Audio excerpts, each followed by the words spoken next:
tantos. Nunca me tinha acontecido. Eu tenho um nó no cérebro há 2 semanas. O mesmo nó no cérebro, quando vim de Lisboa para aqui hoje, durante o caminho, 2 horas e tal, um nó no cérebro. O mesmo nó no cérebro quando estava aqui há 30 segundos. O mesmo nó no cérebro há 10 segundos, desde que pisei o palco. E sabem que não era esse? Eu treino pessoas para gerir a ansiedade quando falam em público. Eu treino-as, mas ninguém me treina a mim.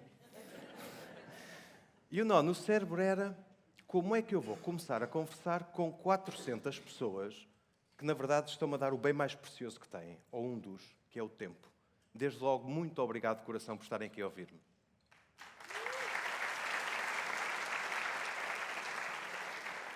E quando é que eu desatei o nó? Exatamente agora. Porque já estou a falar convosco. E isso, meus caros, isso é um ato de coragem na comunicação. Porque comunicar é um ato de coragem. Foi isso que eu fiz a partir de agora. De um improviso, porque eu tive milhares de ideias. Vou começar assim, vou começar assim. Este agora fez-me mesmo bem. Nenhuma delas encaixava. Então, quando eu entrei, pensei: não quero saber de nada do que eu pensei durante 2 semanas, seja o que Deus quiser. Comunicar é um ato de coragem. É sobre isso que eu vos venho falar.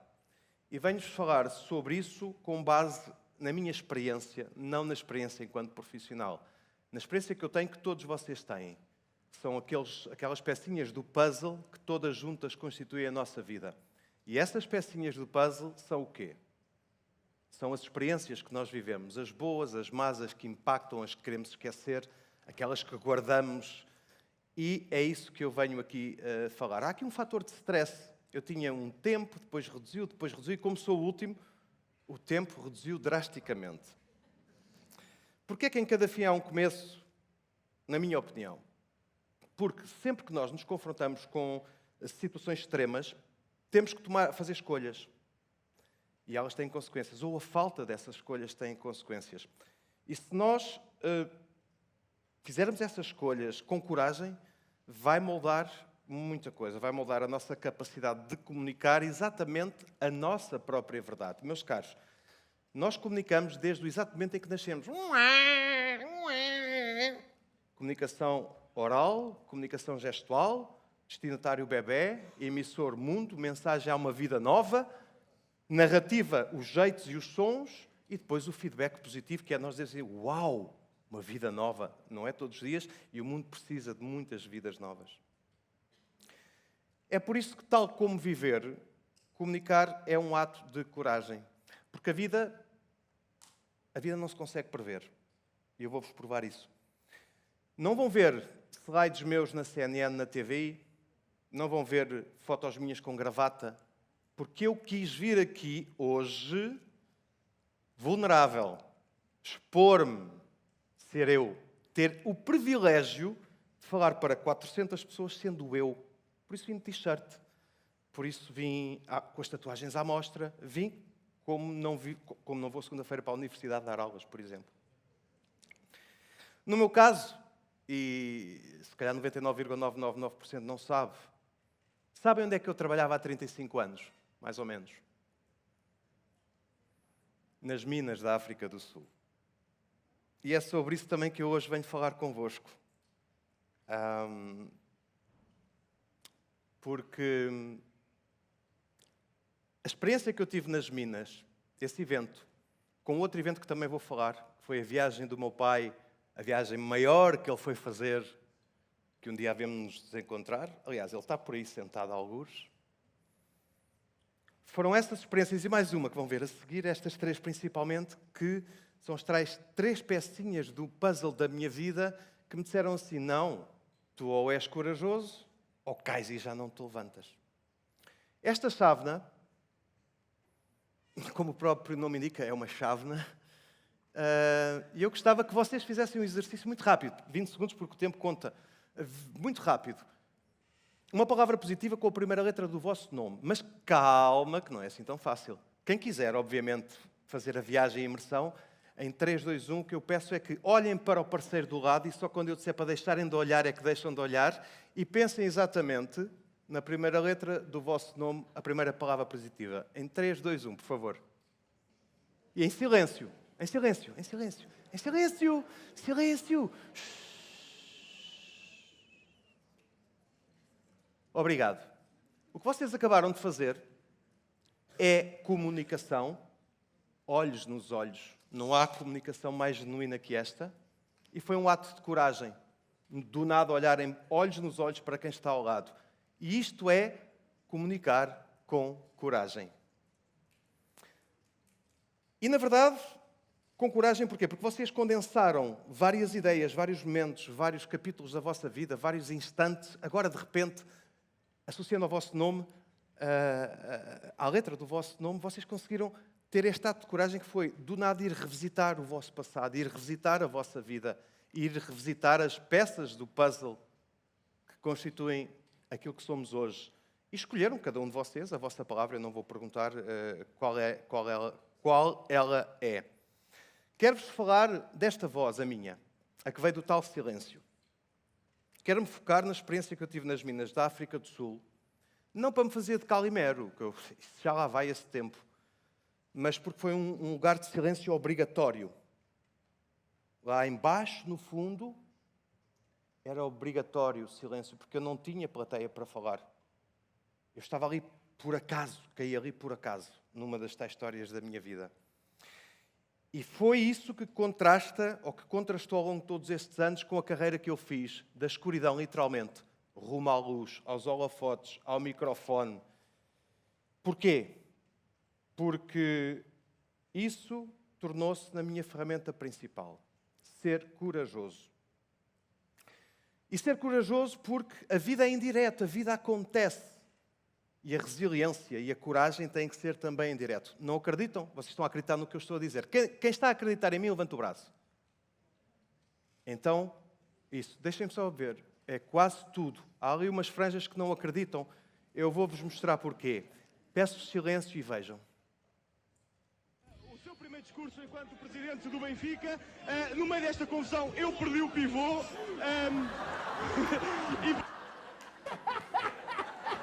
No meio desta confusão, eu perdi o pivô. Isto era eu não costumo dizer atrás, porque quando tem H já é atrás, mas agora dá jeito, há 30 quilos atrás. E foi um ato de coragem em plena comunicação. Eu estava na TVI há um ano e pouco, hoje, à distância, podia dizer assim para brilhar. Aquilo foi tudo altamente pensado. Zero. Só que foi um ato de coragem, foi o eu não parar aquele direto e continuar até ao fim. E isto fez mais pela minha carreira do que qualquer grande reportagem que eu tenha feito. Em primeiro lugar, porque não havia redes sociais. Aleluia! Porque se houvesse, eu não estava aqui no TEDx, de certeza absoluta. E depois, porque veio personificar a coragem que eu ainda não tinha construído em mim próprio. E essa coragem tem a ver com... Não há comunicação perfeita, meus caros. E não há comunicação perfeita porque todas as espécies comunicam. Eu acho que até as flores, porque se o girassol vira para o sol, está a comunicar. Mas só há uma espécie que comunica de forma ordenada. Somos nós, a nossa. E 99% da nossa espécie comunica desde o exato momento do bebê, lembram-se, que nasceu? Mas não comunica com ferramentas. Não sabe o poder que a sua própria comunicação tem.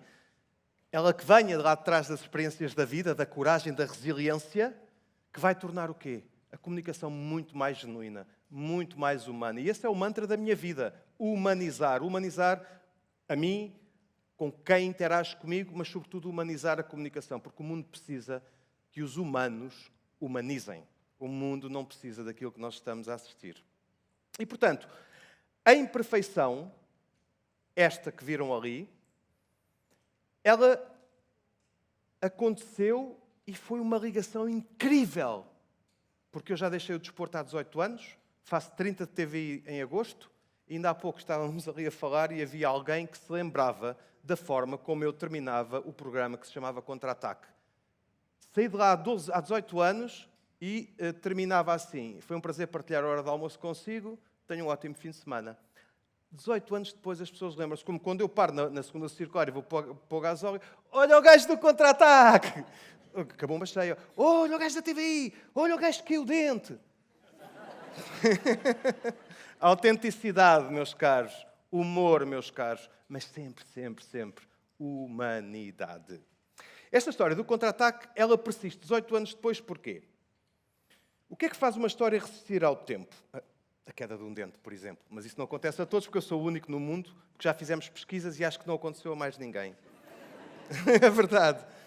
Mas foi um programa histórico e, na verdade, serviu como um testemunho de resiliência. A tal resiliência que eu estou a falar, a tal coragem que eu estou a falar. Porque criou-se uma narrativa que perdurou no tempo, mesmo contra desafios, mesmo contra contratempos, porque este dente voltou a cair. Uma vez que eu fui para o Estádio da Luz e fui comer um barquinho de ovo ao bar da TV, daqueles de baunilha, mas com sorte não o engoli. Liguei à dentista, meti cola, fui à central técnica, meti cola tudo e fiz o direto. Mas andei 2 semanas com a boca a saber a cola tudo. É verdade, é verdade. Portanto, o significado, a emoção e a relevância é o que tornam a história longa e 18 anos depois ainda sabem que pelo menos é o gás do contra-ataque. Olá, escuridão, o meu nome é Luz. Somos eternos aprendizes. Eu sou, até morrer, estarei sempre a aprender. Não imaginam o que eu estou a aprender aqui, hoje, convosco. É incrível, para mim é transformador.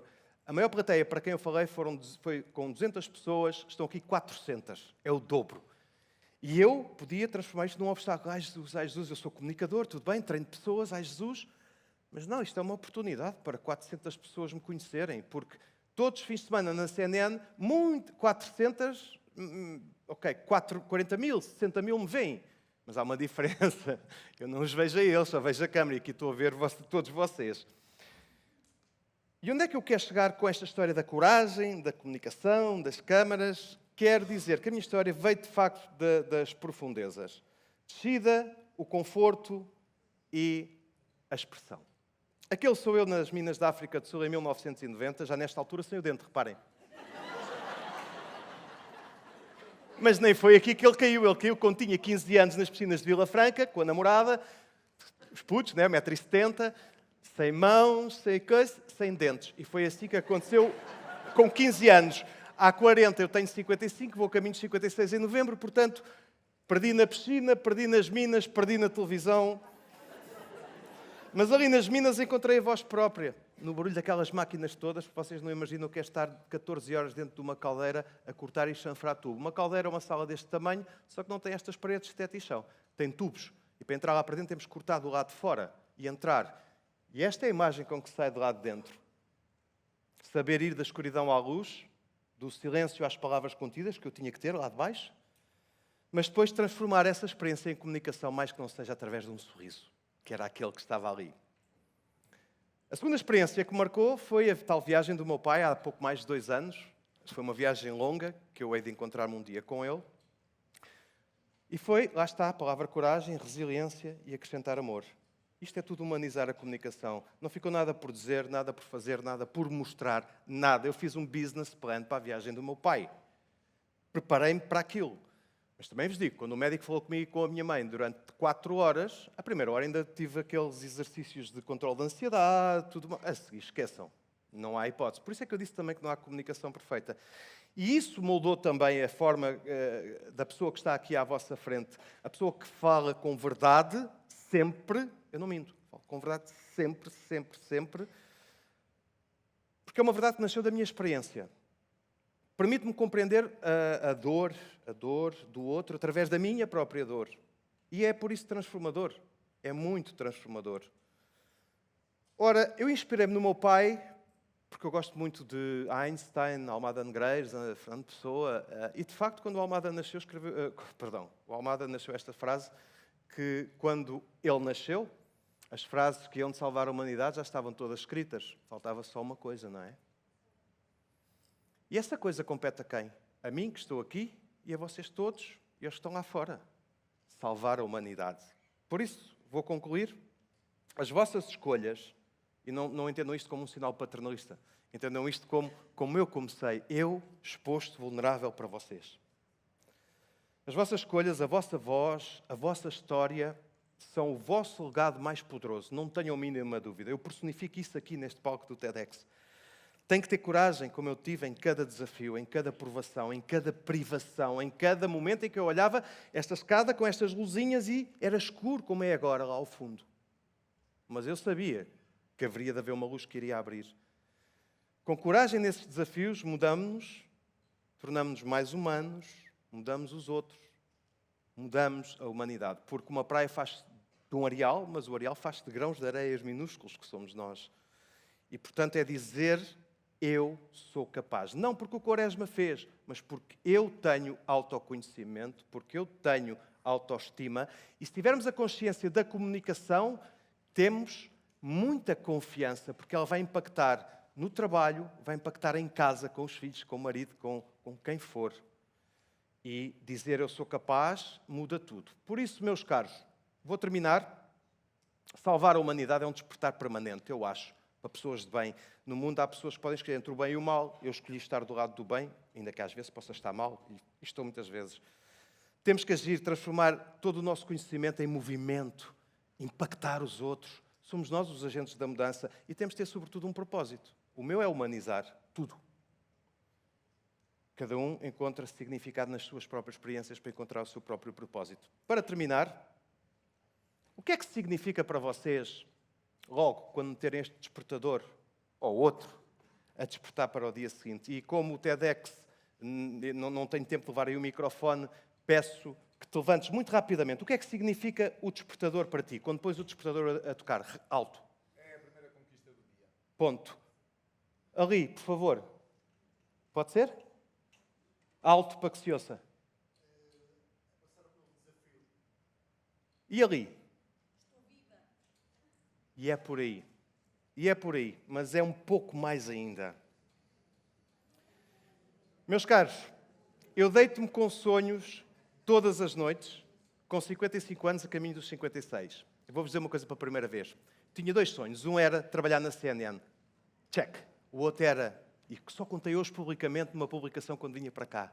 O outro meu sonho era fazer um TEDx. Era mesmo. Juro, juro. Mas não acabei e nem quero passar o tempo. O despertador, quando colocamos o despertador, é o novo dia que traz possibilidade de errar, de sermos melhores. É o dia que traz renovação, porque como eu vos provei da luz, aliás, da escuridão, há sempre a luz. O corredor continua escuro ao fundo, mas eu sei que quando a porta abrir, há luz. É a força que nos leva. E agora vou terminar.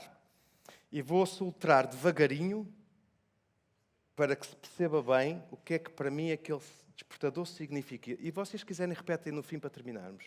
Aquele despertador para mim significa, para que eu sou bem, devagarinho, soltrando. Esperança. É o que o despertador significa quando o pomos a tocar. Por isso, juntos, vamos terminar em 3, 2, 1. Esperança. Aveiro é tão doce, tão bom realizar sonhos com 55 anos. Ai de vocês que se deitem hoje sem um sonho para realizar amanhã e depois. Obrigado, doce Aveiro. Muito obrigado.